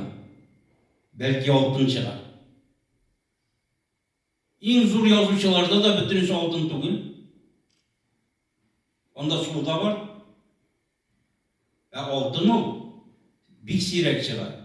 Һәм ул килеп чыгарга мөмкин. Бәлки ул халыкка барып җитмәс менә сезнең арада. Шуңа күрә язарга кирәк. Нәрсә чыганнан? Күңелегездәге язарга һәм монда бик озак сөйләп була. Әле без төштән соң сөйләрбез, чөнки кызыксынучанлык һәм гаҗәпләнә белү шуңа кадәр. Менә мин балалар аудиториясын күбрәк яратам. Чөнки әле сез күбегез авызны ачып безне хөрмәт итеп тыңлыйсыз. Уллар нәрсә яранда ничә дип утыра, аның күзеннән күрәсең. Чөнки сез әле пластилин кебек. Пластилин кебек. Алар уже каткан, аның үз фикере бар, аны үзгәртеп, 40 кешенең фикерен үзгәртеп булмый дияргә. Шуңа күрә гаҗәпләнергә өйрәнегез. Менә мин яздым, мин шигырьләр. Йолдыз атылганда учын куйды. Күңелендә шигырь туды. Нормальный кеше йолдыз атылганга уч куймый. Тилемилегенә. Кеше, инде бер шигырьдә укыйм да, үзем гаять яратам. Телефоннан шигырь укымабыз. Телефоннан шигырь укымыйлар. Телефон, шигырь. Тормыш мине гаять ират итте. Күңел үтте, ялкын, ут аша. Шулай да төпкел пичмагында шелтер. Хисләр, су таша. Кырымланда күңел, үтелде дә. Карашлар да күңел, карашлар да гүя, ургаштан. Кырымнарын кырып карасагыз, күз чагылыр, күңел, кояштан. Усалланды хылык, катты бәгыр, тормыш өйгән кат-кат елларын. Күңел күзләрегез күрә алса, бер нарасы сезгә елмайыр. Шагыйрь ул ахырга кадәр нарасы булып калыр. Тел турында Дания Фатыйховна да шактый катлаулы һәм каршылыклы фикерләрдә әйткәндер, бәлки ул каршылыклы булып та тоелгандыр, ләкин аның теленә төшеп уйлый башласаң, ул бик каршылыклы да. Чөнки чынлап та һәр заман үзенең теле белән яза, ләкин безнең татар теленең һәр теленең үзенең какшамас кагыйдәләре бар һәм бу кагыйдәләрдән бер кеше бер кая чыга алмый һәм әдип инде ул бу кануннардан читкә куя алмый. Әгәр дә ул сүзләрне дөрес кулланмый икән, урынында кулланмый икән, сүзнең нюансларын, аның нечкәлекләрен тоймый икән, анда инде нинди тел, шәһәр телеме, авыл телеме анысы инде мөһим түгел. Телне үстерүдә шулай ук иң үтемле чараларның берсе дип әйтәбез. Сездә бәлки аның белән киләчәктә шундый бәлки шундый да бар, ул әдәби тәрҗемә. Чөнки тәрҗемә вакытында шулкадәр телгә игътибар итәсең, үзең белмәгән әллә нинди сүзләргә кереп китәсең. Анда инде һәр төрле сүзлекләрне актара башлыйсың һәм сүзнең нәкъ шушы урында автор кулланган сүзнең нюансын бирер өчен син рус теленнән тәрҗемә итәсең, татар телендә моның нинди эквивалентлары бар, моның нинди синонимлары бар, бөтенесен актарырга тиеш буласың. Чөнки менә һәр сүз ул алтын инҗе бөртеге кебек шу урынына ятканда гына укучыга тәэсир итә. Менә ул инде тәрҗемәнең монда ике остасы утыра. Мин хәзер сезгә сүз бирәм. Нияз Игламов һәм Дорхан Хасанова, кайсыңыз башы, кайсыңыз дәвам итә? Беренчедән, минемчә, мин үз тәҗрибәсен туплап кына менә нәрсәләр әйтә алам. Чөнки мин чынлап та менә филология укымадым, мин театр белгече, аңарчы Рифат абый кебек ветеринар идем, булдым. Ул мине укыткан кайчандыр. 90-нчы елларның башында. Шуңа күрә минем теге теория переводы дигән нәрсә, мин аны практик күзлектән карап ничектер менә узалыйм. Һәм беренче чиратта әлбәттә авторны, оригиналь авторны хөрмәт итәргә кирәк, яратырга кирәк, кызыксынырга кирәк аның белән. Менә мин ничә тапкыр менә ниндер теге төрле максатлар була инде. Тәрҗемә итә башлыйм мәсәлән кемнедер. Миңа үземә ошамаса, миңа кызык булмаса үземә, миңа ул эш мине ничектер бер нәрсә дә бирми кебек һәм тәрҗемәсе дә начар чыга. Мин күбрәк әлбәттә татарчадан урысчага тәрҗемә итәм. Әлбәттә инглиз теленнән рус теленә, инглиз теленнән татар теленә бар минем кайбер тәрҗемәләр. Күбесен мин әле Камал театрында эшләгәндә башладым ул тәрҗемә эшне. Чөнки бик күп спектакльләрдә музыка яңгырый, көйләр, җырлар, аларны да минемчә тиешле дәрәҗәдә тәрҗемә итәргә кирәк һәм мин аны ул эшне башкардым. Кайчандыр бер 10 ел электер Агылада болот агыла дигән спектакль чыкты. Айдар Жаббаров куйган яшь режиссер, хәзер инде ул танылган. Россия президентлык премиясе ул Вахтангов театры бөтен җирдә куя хәзер ул бик билгеле. Әлбәттә режиссер ул вакытта аның икенче спектакль иде ул һәм ул чыгып Хәсән Туфанның шигъриятенә багышланган һәм анда берничә генә эзек Туфан Миңнуллинның пьесасыннан, биографик пьесасыннан алынган 2 эзек. Калганны инде Хәсән Туфанның шигърияте. Ул миңа бик сын мөрәҗәгать итте. Мин белмәгәнчә бер 10 көн калганчы премьерага ул әйтә, Нияз абый ничектер генә тәрҗемә итә алмассыңмы, хотя бы подстрочный перевод яса. Ну, сез үзегез беләсез, подстрочный тәрҗемә бар, ул да начар нәрсә түгел, ләкин минемчә, әгәр кеше килгән икән безнең театрына, әгәр ул наушникны алган, ул нинди милләт кешесе булмаса да барыбер, кайбер татарлар да хәзер кызганычка каршы наушник белән тыңлап торалар, карап торалар спектакльләрне, нишлисең? Тормыш шулай тәгәри. Һәм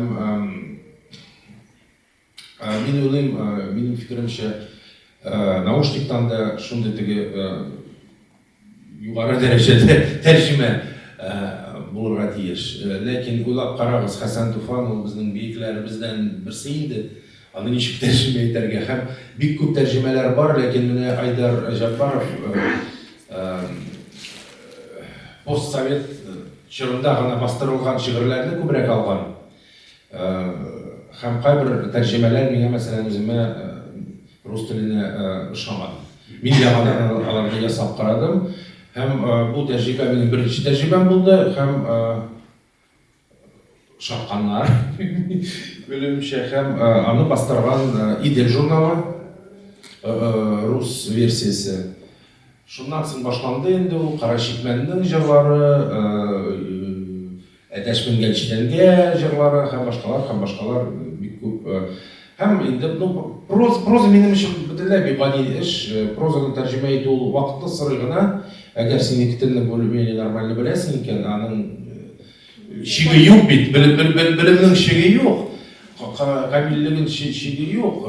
Ну, тиешле дәрәҗәдә белсәң, аның бер нинди авырлык юк, ләкин чынлап та бар кайбер моментлар индивидуаль стиле бар, авторның индивидуаль стиле. Һәрбер авторның үз почерки, үз стиле бар. Менә аны сакларга иде һәр вакыт. Тәрҗемә иткәндә ул иң мөһим нәрсә минемчә. Чөнки безнең авторлар бик аерылып тора. Һәм шундый мисал китерә алам. Хемингуэй яза. Беләсездер, ишеткәнегез бардыр. Шундый Американ Нобель премия лауреаты, чынлап та зур бик язучы. Старик и море. Старик и море. Аның ни, хәзер әйтәм, праздник, который всегда с тобой дигән әсәре бар. Иң соңгы әсәре, биографик әсәр. 20-нче еллар менә Парижда яшәп торган. Һәм Париж турында аның теге әдәби, музыкаль, рәссам тусовкалар турында яза, бик матур әсәр. Һәм шунда яза ул китапханәгә җыри башлады һәм бик мавыгып теге рус әдәбиятына керде. Һәм шулай дословно, пока не появились новые переводы, я не мог понять, в чем отличие между Достоевским и Толстым, потому что по-английски оба они говорили языком Констанс Гарден. Беренче тәрҗемәче. Шуңа күрә чыгылап та алар бик нык айырылып тора Толстой белән Достоевский, аларның стиле дә, тематикасы да. Ләкин әгәр аны менә бер кеше тәрҗемә итсә урыс теленнән, ул бер автор кебек менә үз алдына китерә аны Хемингуэй. Бик кызык нәрсәләр. Һәм тагын бер Нобель лауреаты инде Иосиф Бродский үзенең Нобель лекциясендә шулай дип әйткән: при переводе на один язык с другого произведение неизбежно что-то теряет. Но задача переводчика, чтобы оно еще что-то приобрело. Син нәрсәдер истәргә тиешсең барыбер. Чөнки мәсәлән, минем өчен бу бик авыр мәсәлә, между прочим, менә татар теленнән рус теленә тәрҗемә итү. Ни өчен? Чөнки алар ике төрле тел. Агглютинатив безнең телебез, рус теле флективный. Һәм ул бик нык теге менә сизелә. Син, мәсәлән, шигырьне размером подлинника кирәк тәрҗемә итәргә идеалда. Менә ничек бар, нинди размер алынган автор белән, син шул размерны тиеш сакларга әлбәттә тәрҗемә иткәндә. Ләкин ул бик авыр, нәкъ менә минем бар аны тәрҗемә, мин инглиз теленнән татар теленә һәм рус теленә тәрҗемә иттем. Андый проблема юк.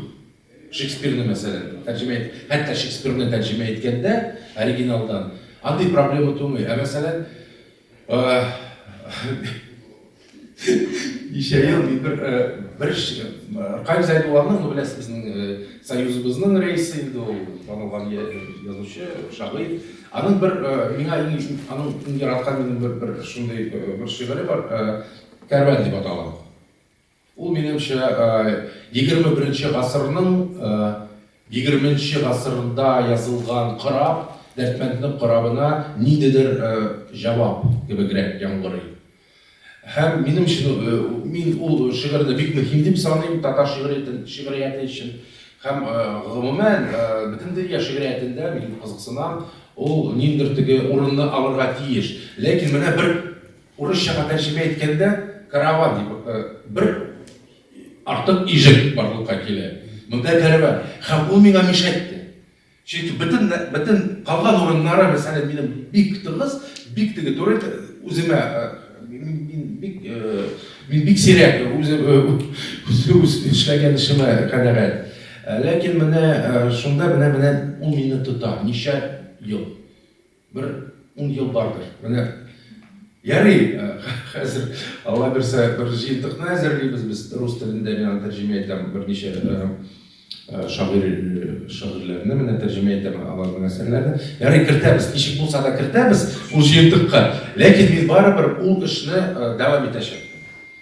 Табармын мин ул рифмаларны, кирәкле сүзләрне һәм кирәкле размерны. Шуңа күрә тәрҗемәче эше ул җиңел эш түгел, ул гади эш түгел, чынлап та ул дөресен әйтик.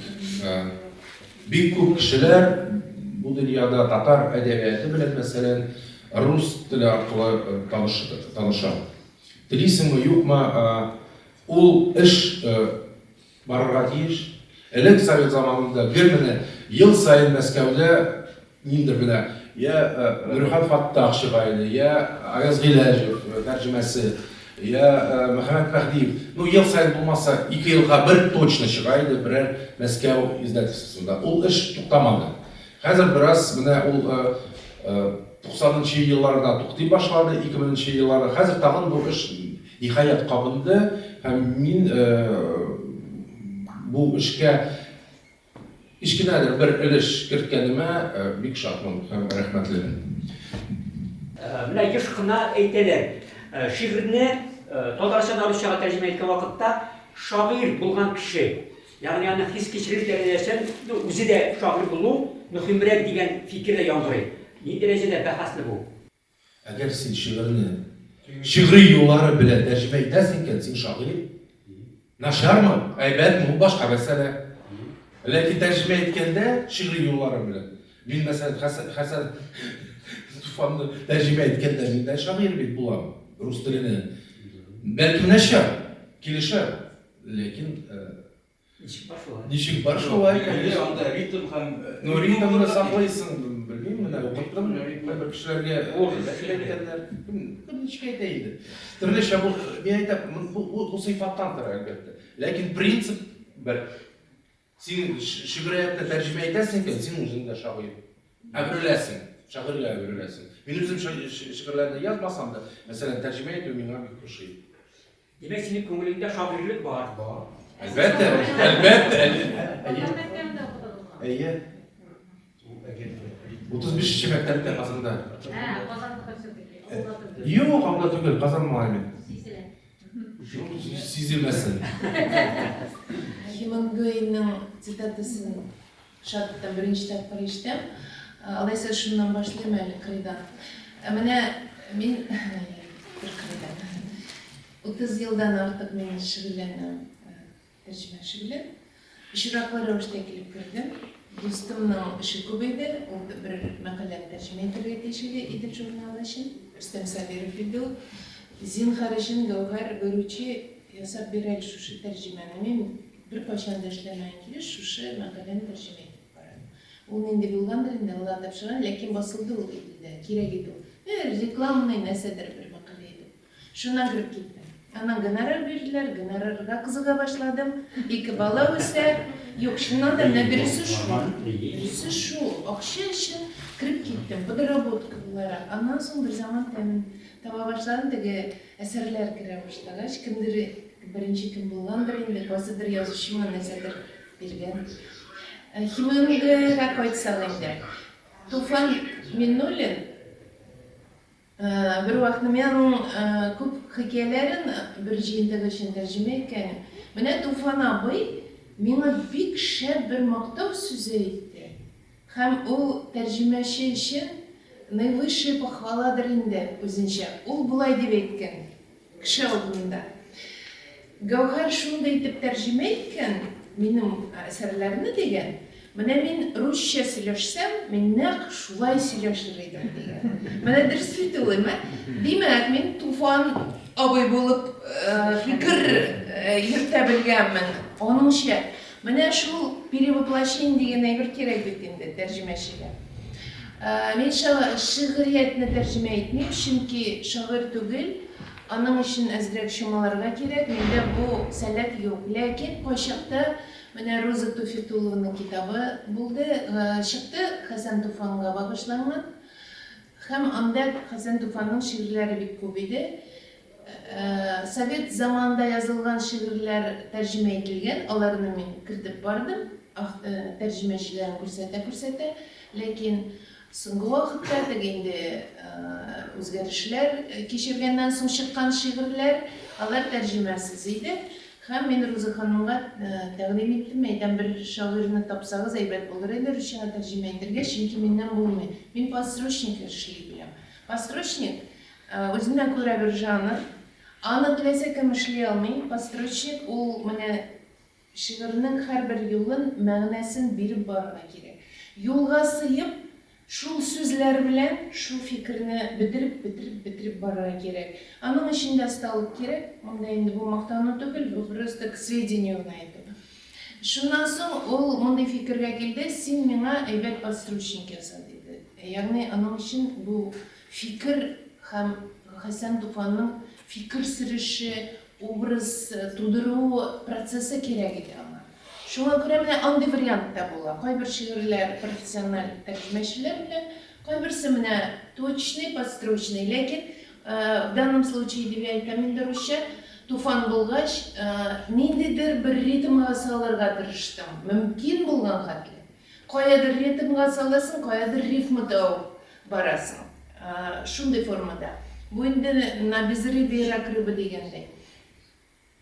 Тәрҗемә өлкәсе минем күзлектән караганда күп очракта ниндидер бер ярдәмче өлкә кебек күп кеше шулай карый. Ягъни китабын укыйсың, менә без бит инде гомер буе Марк Твеннар, Дрейзерлар анда, Хемингуэйлар, Шекспирларны укып үскән.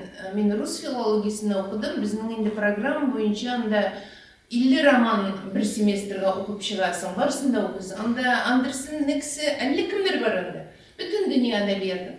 Аны укыйсың русча һәм шул авторларны син кабул итәсең шушы рус теле аркылы. Ләкин кемнеңдер әйткәне бар, мәсәлән, русчага Маршак тәрҗемә иткән Шекспирны, Теге Шекспир ул Маршак түгел, ә менә Маршак Шекспиры ансын без укыйбыз.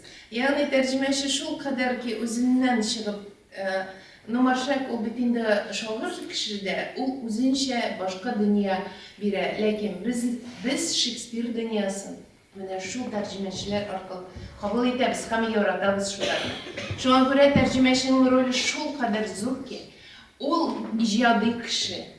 Ләкин тәрҗемә эшендә дә, проза язганда да, шагыйрьләрне белмим.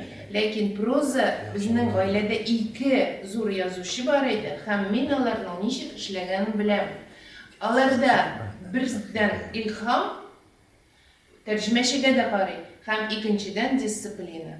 Менә безнең 2 Гомәр Бәширов та фәлән сәгатьтә утырып кабинетында бикләнеп эшли иде, ул яза.